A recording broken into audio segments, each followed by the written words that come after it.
할렐루야, 반갑습니다. 2021년 새해 첫 신년 주일 예배 하나님께 드리겠습니다. 제가 한번 기도합니다. 참 좋으신 아버지 하나님, 은혜와 사랑을 감사를 드립니다. 하나님, 길고 긴 터널을 아직도 다 나오지 못했지만 아버지 하나님, 또 새로운 2021년 새해를 맞게 하시고 이 안에는 새로운 꿈과 소망 가운데 걸어가기 원합니다. 새해를 행하시는 우리 여호와 하나님을 바라보게 하시고 아직 그 고난의 끝이 보이지 않지만 하나님의 때가 되었을 때 모든 것들이 다 물러가게 하시고 무너진 일상이 회복되고 무너진 경제가 회복되고 멀어져 있는 인간관계들이 하나하나 회복되어져가는 그런 귀한 한 해가 될 수 있도록 하나님 인도하여 주시옵소서. 새해 첫 주일 감사함으로 첫 단추를 꿰게 하시고 특별히 예배 가운데 주님 만나게 하시고 이 시간 주시는 말씀을 통하여서도 하나님의 우리를 향한 음성을 기억할 수 있도록 하나님 인도하여 주시옵소서. 예배의 시종을 주님께 맡겨드리며 예수님의 이름으로 기도드립니다. 아멘. 이 시간 개회 찬송 드릴 텐데요. 오늘부터 보혈을 지나라는 찬송으로 바꾸었습니다. 다 같이 찬송 드리겠습니다.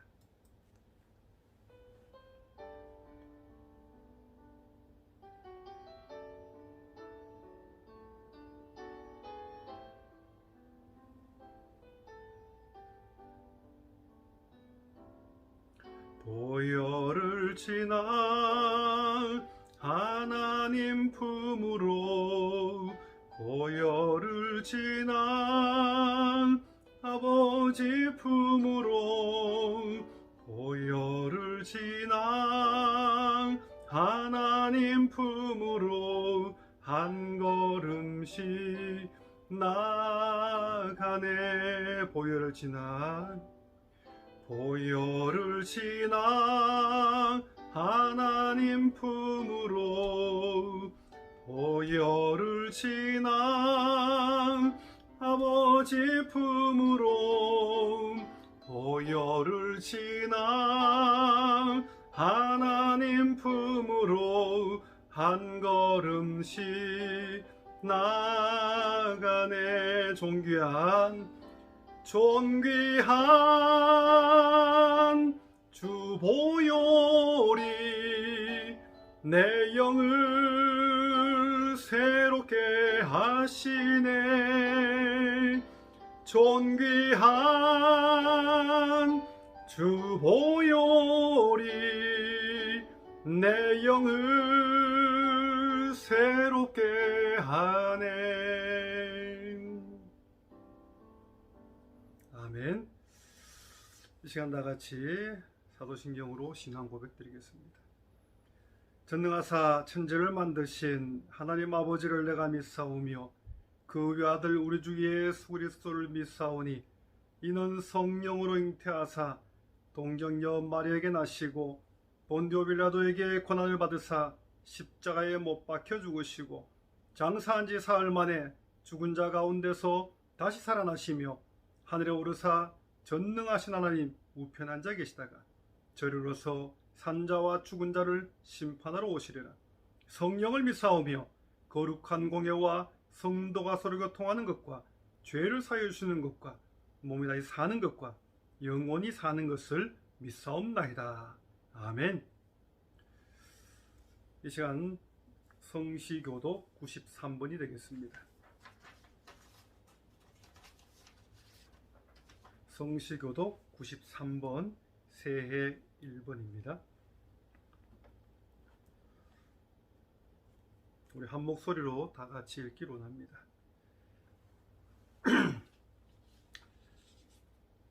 다 같이 읽습니다. 주께서 옛적에 땅에 기초를 놓으셨사오며 하늘도 주의 손으로 지으신 바니이다. 천지는 없어지려니와 주는 영존하시겠고 그것들은 다 옷같이 낡으리니 의복같이 바꾸시면 바뀌려니와 주는 한결같으시고 주의 연대는 무궁하리이다. 너희는 이전 일을 기억하지 말며 옛날 일을 생각하지 말라. 보라 내가 새 일을 행하리니 이제 나타낼 것이라. 너희는 유혹의 욕심을 따라 썩어져가는 구습을 따르는 옛사람을 벗어버리고 오직 너희의 심령이 새롭게 되어 하나님을 따라 의와 진리의 거룩함으로 지으심을 받은 새 사람을 입으라. 그러는 누구든지 그리스도 안에 있으면 새로운 피조물이라. 이전 것은 지나갔으니 보라 새 것이 되었도다. 새 계명을 너희에게 주노니 서로 사랑하라. 내가 너희를 사랑한 것 같이 너희도 서로 사랑하라. 아멘. 이 시간 찬송가 413장 찬송 드리겠습니다. 413장입니다.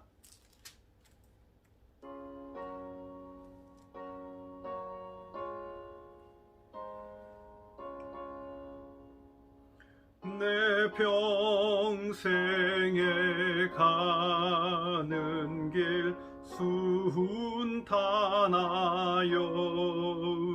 늘 잔잔한 강 같은지 큰 풍파로 무섭고 어렵든지 나의 영혼은 늘 편하다. 내 영혼 평안해. 내 영혼 평안해. 저 막히는 우리를 삼키려고 입 벌리고 달려와도 주 예수는 우리의 대장 되니 끝내 싸워서 이기리라. 내 영혼 평안해. 내 영혼 평안해. 내 지은 죄 주홍빛 같더라도 주 예수께 다 아뢰면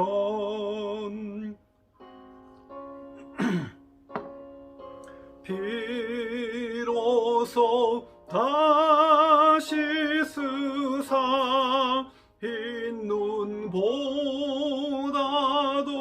종아리라. 내 영혼 평안해.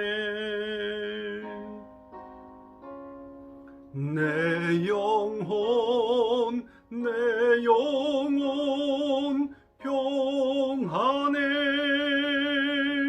저 공중에 구름이 일어나면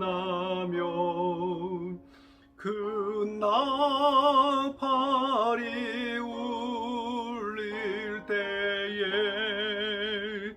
주 오셔서 세상을 심판해도 나의 영혼은 겁없으리.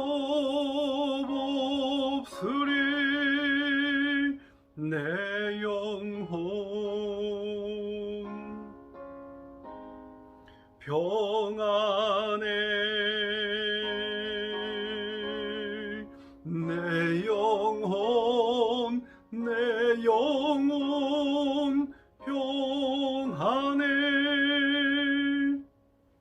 아멘. 하나님 말씀 보시겠습니다. 빌립보서 3장 1절에서 11절까지 말씀입니다. 빌립보서 3장 1절에서 11절까지 말씀, 신약성경 321쪽이 되겠습니다. 빌립보서 3장 1절로 11절까지 말씀, 우리 다 같이 천천히 한 목소리로 읽도록 하겠습니다. 끝으로 나의 형제들아, 주 안에서 기뻐하라.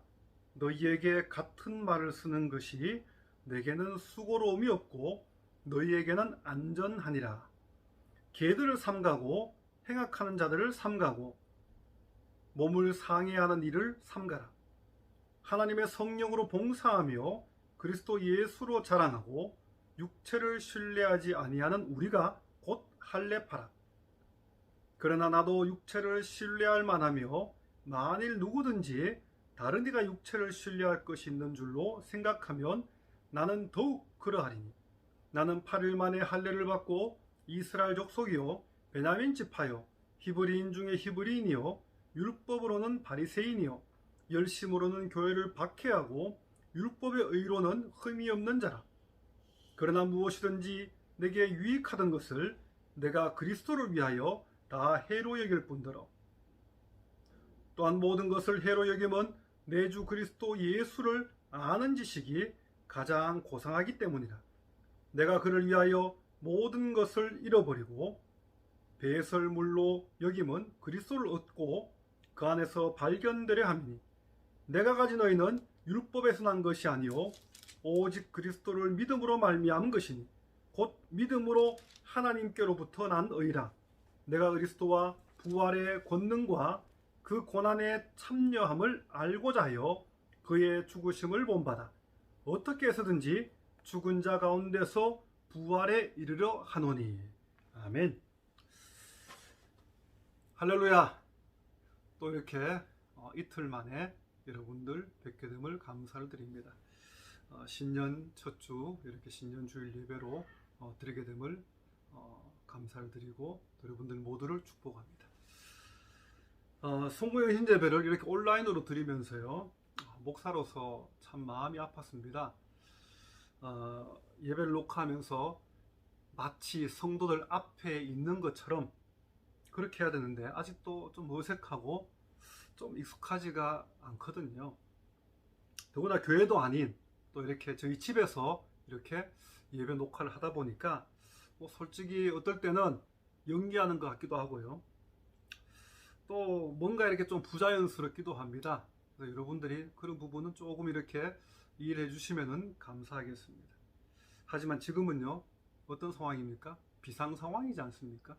비상 상황이기 때문에 이렇게라도 온라인으로 아마 함께 예배들이 있다는 것, 저는 그것도 하나의 감사요 은혜라고 생각을 합니다. 지금 코로나가 엄청나게 기승을 부리고 있죠. 3일 동안 거의 10,000명 가까이 온타리오 주에서만 거의 3일 만에 10,000명 가까이 되더라고요. 앞으로 얼마나 더 온라인으로 이렇게 예배를 드릴지 모르겠습니다. 지금 상황으로 볼 때는 이 4주간의 이 락다운이 아마 연장될 것 같기도 합니다만, 어쨌든 우리는 연장되지 않도록 또 이렇게 코로나가 좀 다운될 수 있도록 함께 기도해야 될 것 같습니다.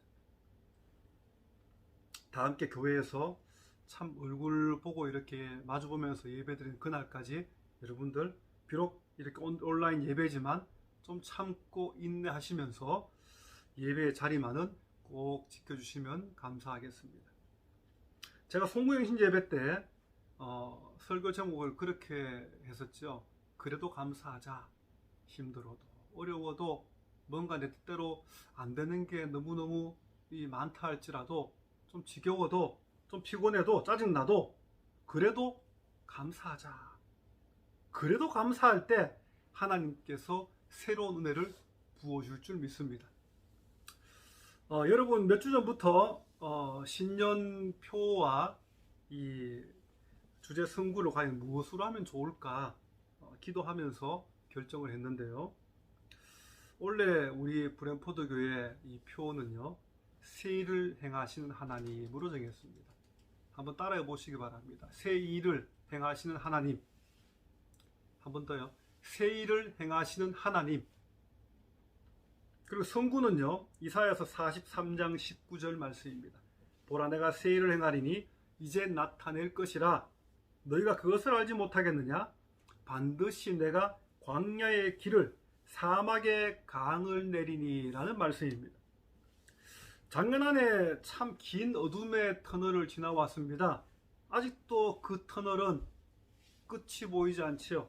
하지만 얼마 남지 않았다라는 생각이 듭니다.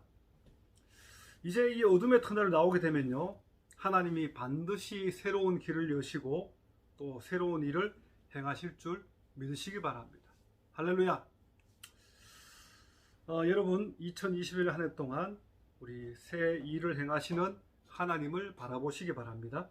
그래서 우리 브랜포드 교회 모든 식구들이 새로운 하나님의 뜻을 발견하는 은혜가 있기를 소망합니다. 이제 오늘 본문 말씀으로 한번 돌아가 보시기 바랍니다. 본문 1절 보시면요, 끝으로 나의 형제들아 주 안에서 기뻐하라, 그렇게 말씀합니다.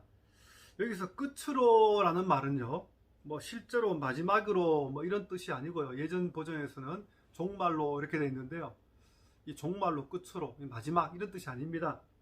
어떤 새로운 주제, 이 앞의 주제에서 이제 새로운 주제로 넘어가기 위해서 그렇게 사용하는 단어가 바로 끝으로라는 단어입니다. 그 의미는 이렇습니다. 이제는 더 나아가서 덧붙이자면, 이런 뜻입니다. 바울이 로마 감옥에 있을 때 빌립보 교회 성도들 역시 여러 가지 내외적으로 어려움을 당하고 있는 상황이었습니다.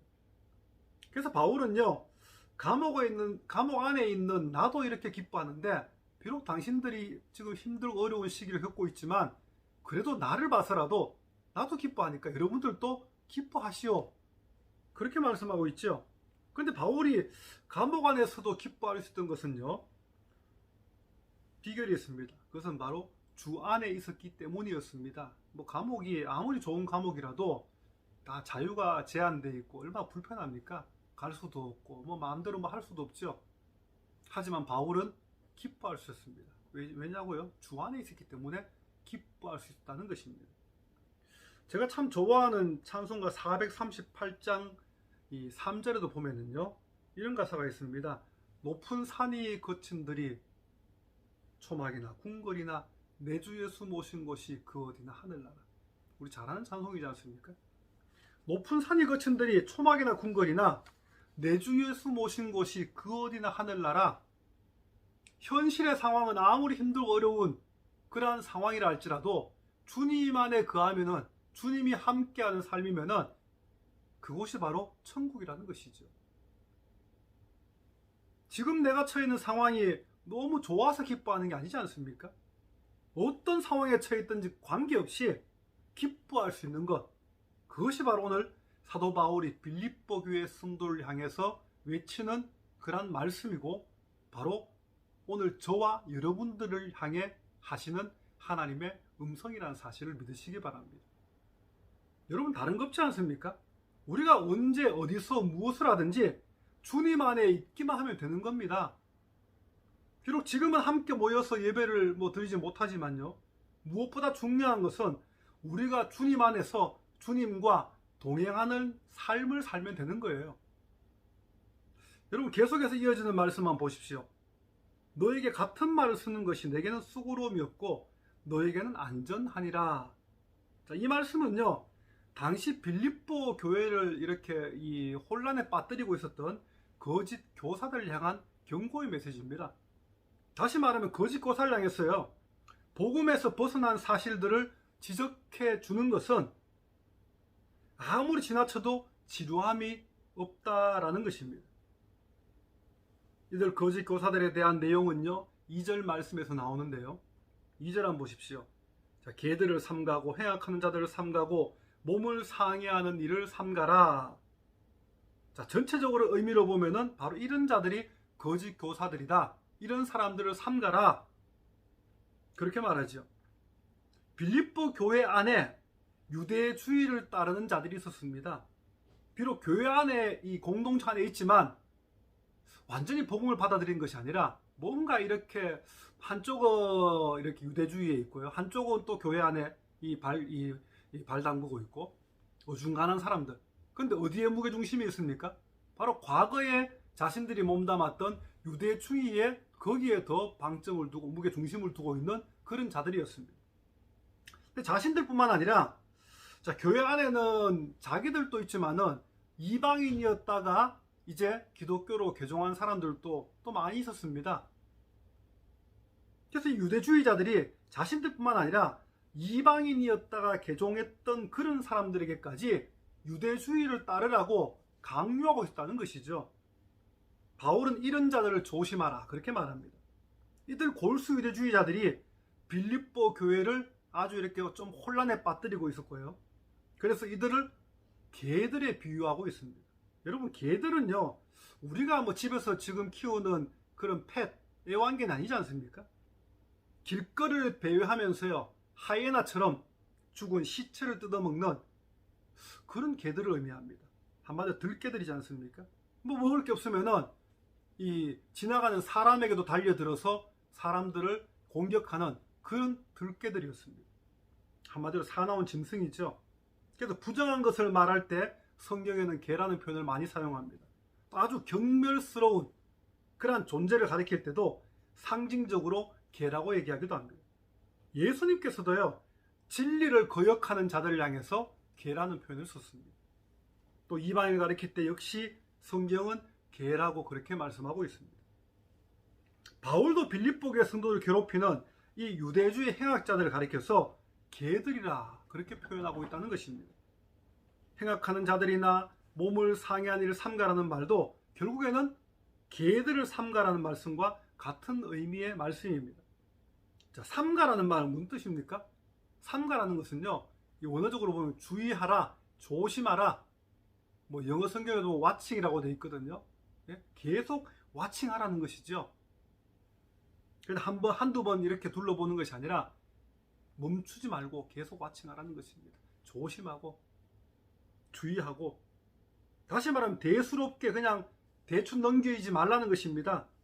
교회를 혼란에 빠뜨리고 있는 이 거짓 교사들에 대해서는 항상 조심하고 항상 주의를 기울이라, 바울은 그렇게 말하고 있다는 것이죠. 계속의 3절 말씀 보시면요, 바울은 2절에서 경고한 내용의 이유를 설명합니다. 왜 이렇게 경고하고 있느냐? 여러분, 율법에 따른 행위만을 강요하는 유대주의자들은요, 진정한 할례당이 아니었다는 것입니다. 바울이 볼 때 그렇습니다. 자신들은 스스로 우리는 할례당이야, 할례파야 그렇게 주장하지만 바울은 내가 볼 때는 아니다. 진정한 할례당은 마음의 할례를 받은 자들이 그 사람들 진짜 할례파고 할례당이다. 바울은 그렇게 말합니다. 유대율법을 따라서 육체적인 할례를 행했다 할지라도 그것은 그저 율법에 따른 하나의 이 의식 그 이상 그 이하도 아니다. 바울은 그렇게 말하죠.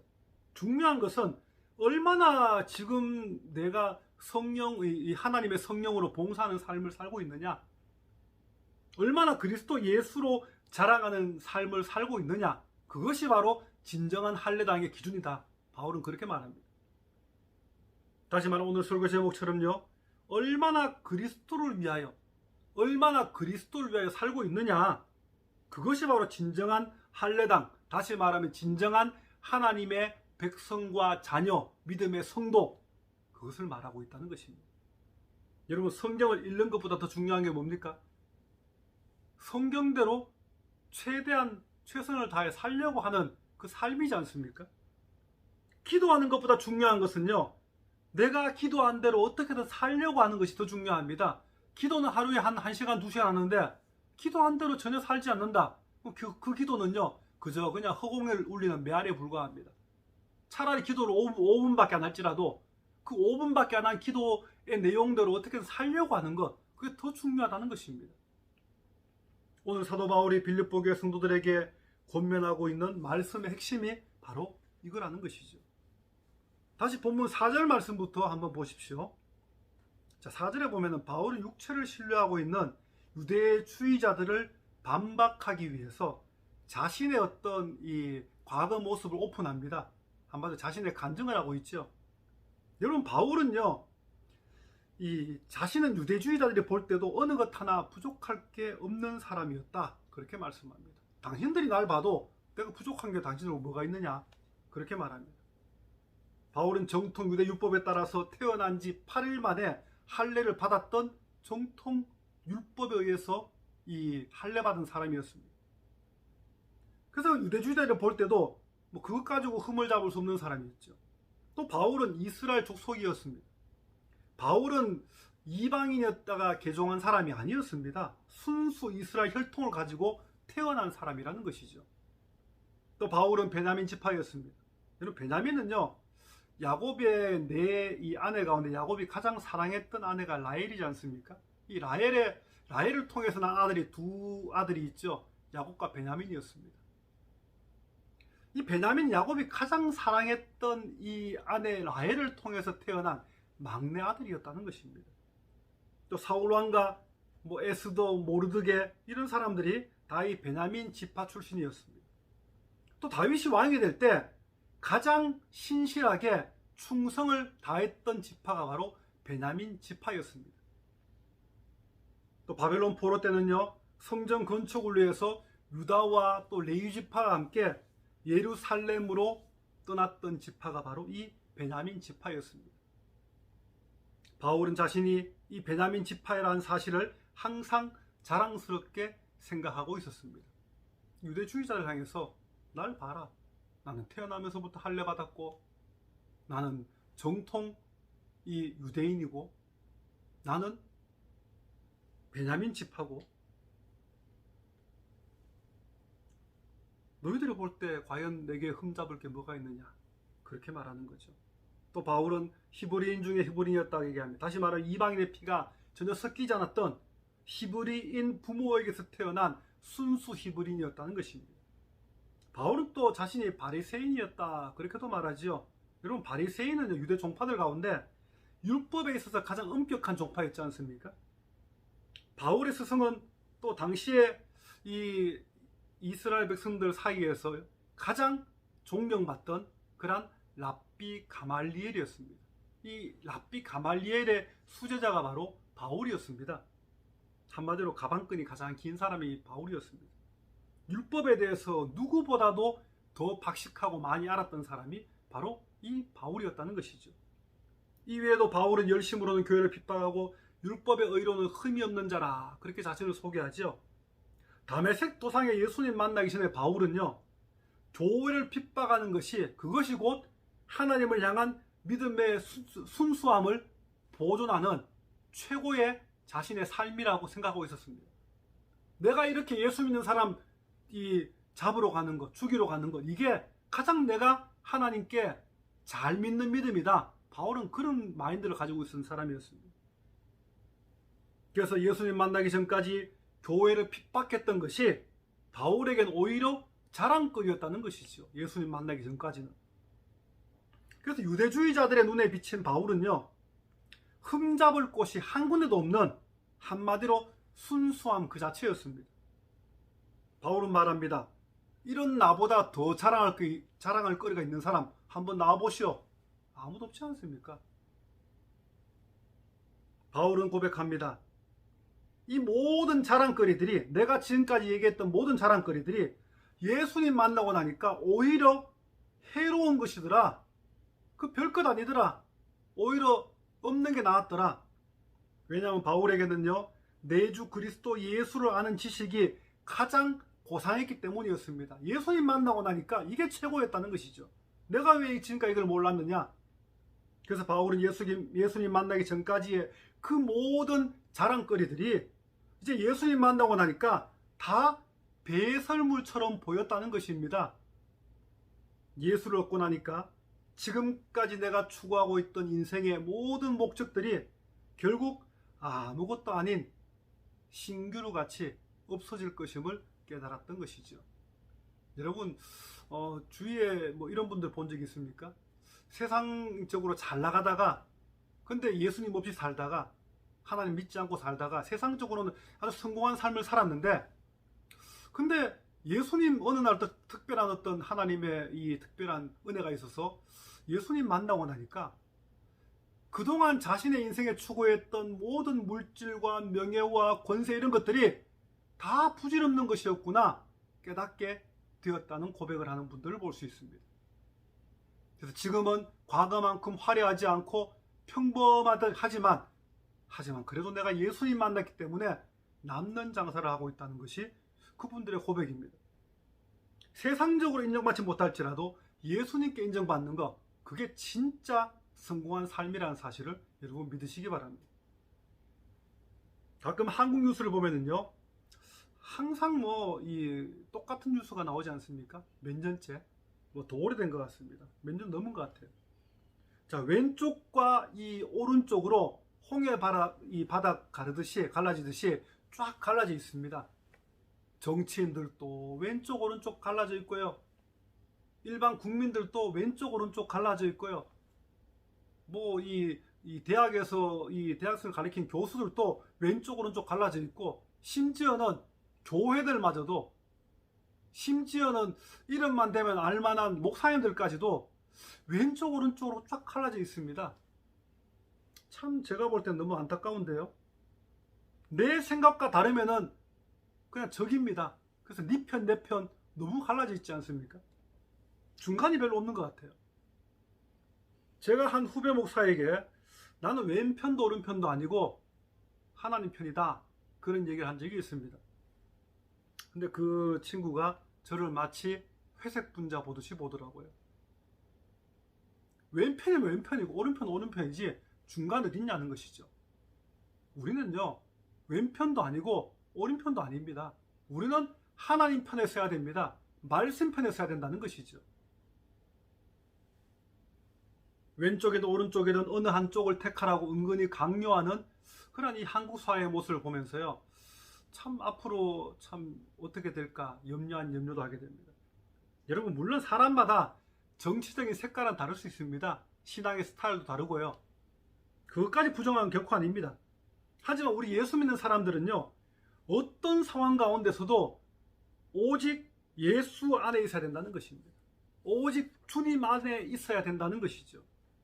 무엇을 하든지 어디에 있든지 예수 그리스도를 위하여 살아야 된다라는 것입니다. 만약 내가 왼편에 있는데 그것이 하나님의 뜻이 아니에요, 그럼 나와야죠. 내가 오른편에 있는데 그것이 주님 안에 있는 게 아니에요, 그러면은 나와야 된다는 것입니다. 우선순위는 왼편 오른편이 아니라 내가 주님 안에 있느냐,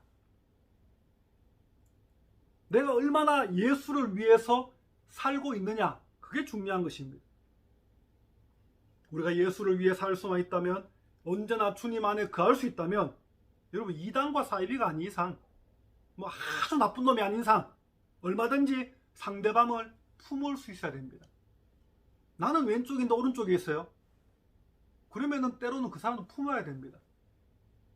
나는 오른쪽인데 왼쪽에 있는 사람이 내가 생각이 달라요. 그래도 예수의 사랑으로 품을 수 있어야 된다는 것입니다.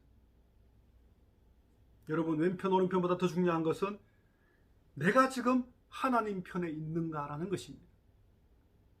이제 마지막 10절로 11절 말씀만 보시기 바랍니다. 근데 10절 말씀은요, 이 8절 말씀인 그리스도 예수를 아는 지식을 좀 더 구체적으로 설명한 말씀입니다. 여러분, 바울은요, 부활하신 예수님이 영원히 살아 역사하시는 그 부활의 권능을 자신의 어떤 삶 가운데서 구체적으로 경험하기를 원했습니다. 또한 마치 동전의 앞뒷면과 같이 이 부활의 권능이 앞면이라고 하면요, 고난이라고 하는 것은 뒷면이라는 것이죠. 그래서 부활의 권능이 앞면, 고난이라고 하는 이 뒷면, 이것을 바울은 함께 같이 경험하기를 원했던 것입니다.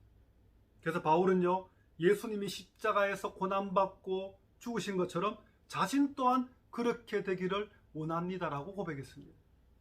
여러분, 바울은요, 부활의 권능과 함께 이 부활 전에 고난과 죽음까지도 함께 경험하길 원했던 사람이었습니다.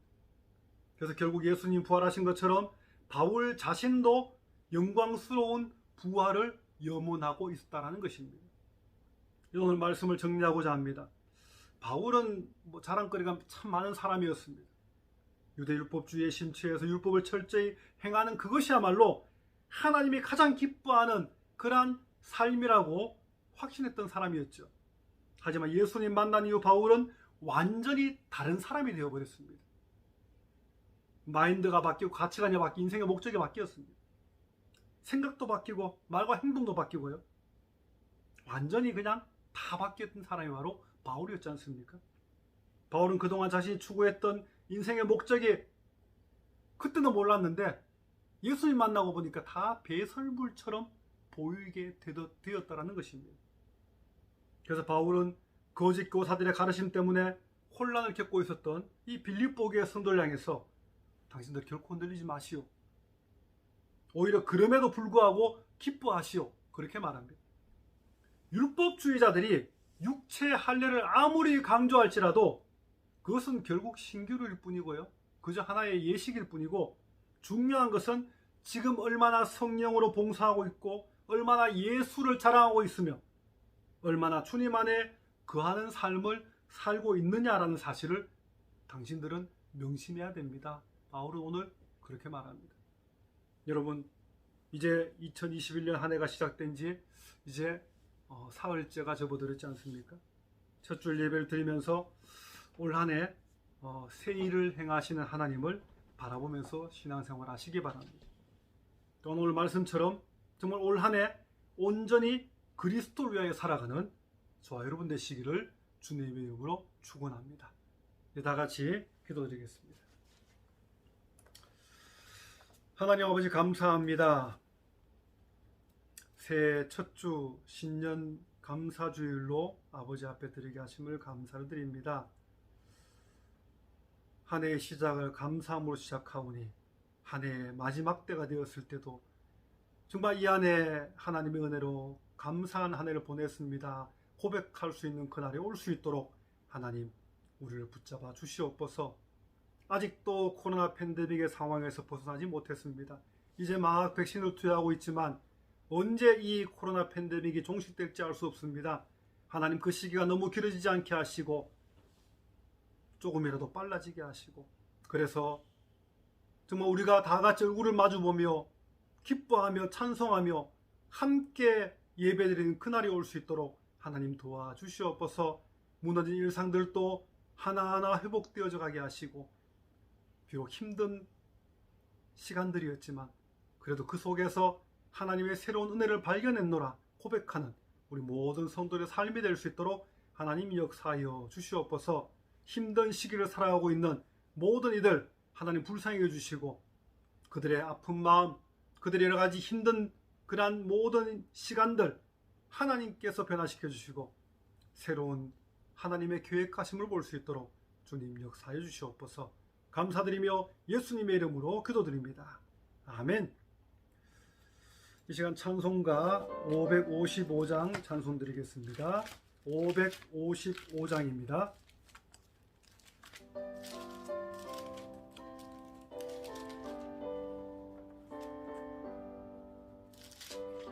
내가 돋을 때 만물 신선하여라. 552장입니다. 세상 지낼 때 햇빛 되게 하소서.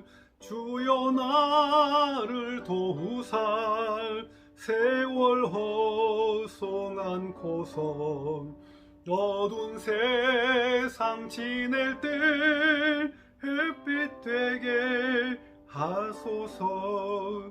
새로운 광음을 보람있게 일을 행할 때 햇빛 되게 하소서. 주여 나를 도우사 세월 허송 않고서 어두운 세상 지낼 때 햇빛 되게 하소서.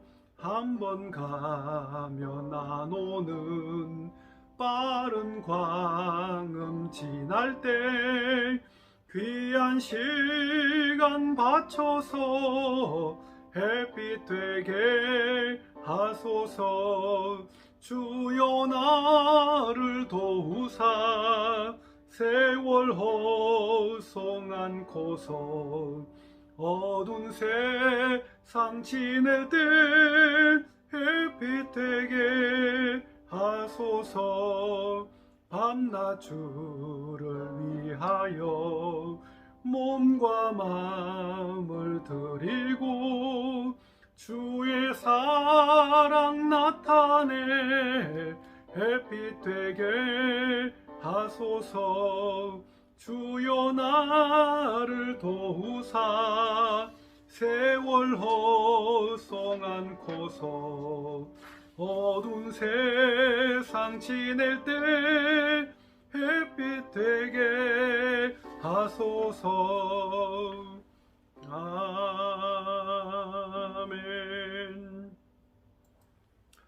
네, 광고 말씀 드리겠습니다.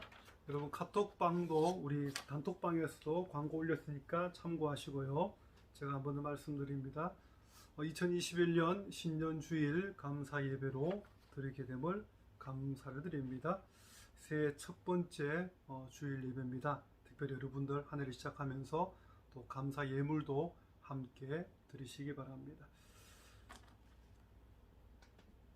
이번 주부터 온라인 예배 시간 주일 11시에 예배를 드리는데요. 이 락다운이 끝날 때까지 또 교회에서 예배드리기 전까지 온라인 예배 기간 동안 계속해서 11시로 예배 드리도록 하겠습니다.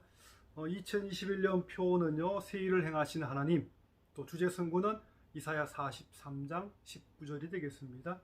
여러분들 이 말씀 가지고 이 한 해 묵상했으면 좋겠습니다. 이번 주부터 교회 찬송이 또 보혈을 지나 또 결단 찬송이 주는 완전합니다. 이렇게 바꾸었습니다. 참고하시기 바랍니다. 또 1월부터 3월까지 3달 동안 정교인 성경 통독 범위는요, 사복음서가 됩니다. 마태, 마가, 누가, 요한 이 사복음서를 우리 3개월 동안 읽도록 하겠습니다. 이번 주에 통독 범위는 마태복음 1장부터 7장까지가 되겠습니다. 한 해를 시작하면서 여러분들이 말씀과 함께 그렇게 시작하시면 좋겠습니다. 그동안 좀 이렇게 말씀을 함께 하지 못했던 분들은요, 정말 올해만큼은 한번 이렇게 함께 성경 통독해서 성경 일독할 수 있는 그런 한 해가 되기를 원합니다. 여러분 계속해서 환우를 위해서도 기도를 부탁을 드리겠습니다. 네, 광고 이상입니다. 이제 다 같이 결단 찬송 주는 완전합니다 찬송 드리고 기도와 축도 예배를 마치겠습니다.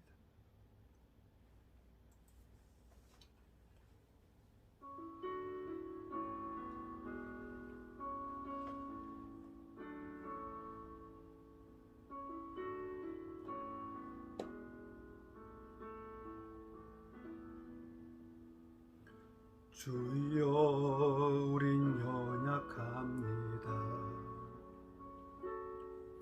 우린 오늘을 힘겨워합니다. 주 뜻 이루며 살기엔 부족합니다. 우린 연약합니다. 주여 우린 넘어집니다. 주여 우린 넘어집니다. 오늘 하루 또 실수합니다. 주의 긍휼을 구하는 죄인입니다. 우리 주만 바라봅니다. 한없는 주님의 은혜, 한없는 주님의 은혜, 온 세상 위에 넘칩니다. 가릴 수 없는 주 영광, 온 땅 위에 충만합니다. 주님만이 길이오니 우린 그 길 따라갑니다. 그날에 우리를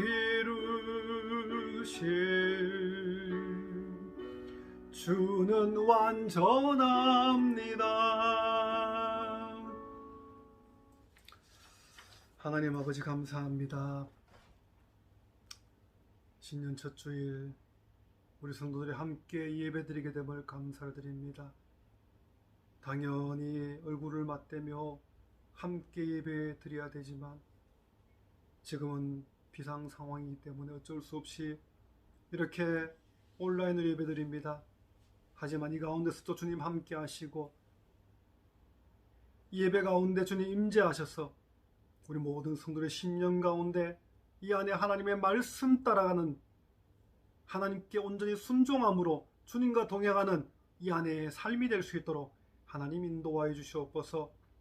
우리가 언제 다시 모여서 함께 예배드릴지 알 수 없지만 그 시간 동안 믿음을 굳게 지키게 하시고 참고 견디며 인내하며 하나님의 사람으로서 세상 가운데 거룩한 영향력을 끼칠 수 있도록 하나님 인도하여 주시옵소서. 우리의 삶이 곧 믿음의 고백이 되게 하시고 말씀을 읽는 것보다 말씀대로 살게 하시고 기도하는 것보다 기도한 대로 살려고 최선을 다하는 우리 모든 성도의 삶이 될 수 있도록 하나님 역사하여 주시옵소서. 주신 말씀대로 살기로 합니다. 정말 주님만 바라보면서 주님 안에 거하면서 주님을 위하여 살아가는 2021년 한 해가 될 수 있도록 새해를 향하시는 주님을 바라보며 소망 가운데 걸어가는 2021년 될 수 있도록 하나님 함께하여 주시옵소서. 예배드리면서 빈손 들고 드리지 아니하고 주님 앞에 헌금 드리는 주의 성도를 아버지 하나님 그 모든 손길들 주님 기뻐 받아 주시옵소서. 주신 물질 구별해 드릴 때 아버지 하나님 물질에 부족함이 없게 성도들의 고가들 채우시고 성도들의 믿음 또한 하나님 채워 주시옵소서. 드리고 싶어도 물질이 부족하여 드리지 못한 성도 있습니까? 드릴 수 있는 물질의 복도 하나님 허락하여 주시옵소서. 믿음이 약해 드리지 못합니까? 드릴 수 있는 믿음도 하나님 부어 주시옵소서. 한 주 동안도 말씀 들고 살아갈 때도 만나는 사람 그 하는 모든 장소마다 아버지 하나님 믿음의 흔적을 남길 수 있도록 하나님 붙잡아 주시옵소서.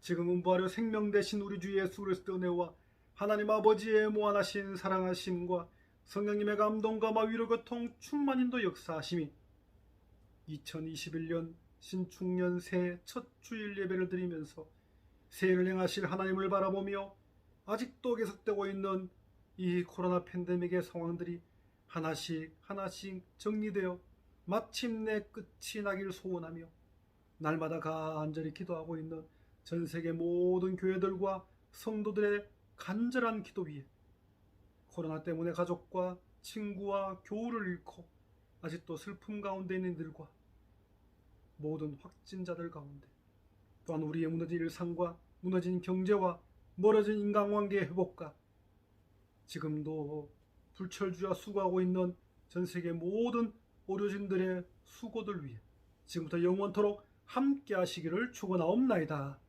아멘. 할렐루야. 이상으로 신년 첫 주 신년 감사 주일 예배를 하나님께 드렸습니다. 한 주 동안도 여러분들 승리하시고요. 코로나 팬데믹 가운데 특별히 건강 잃지 마시길 바랍니다. 그럼 다음 주에 또 이렇게 예배를 통해서 뵙도록 하겠습니다.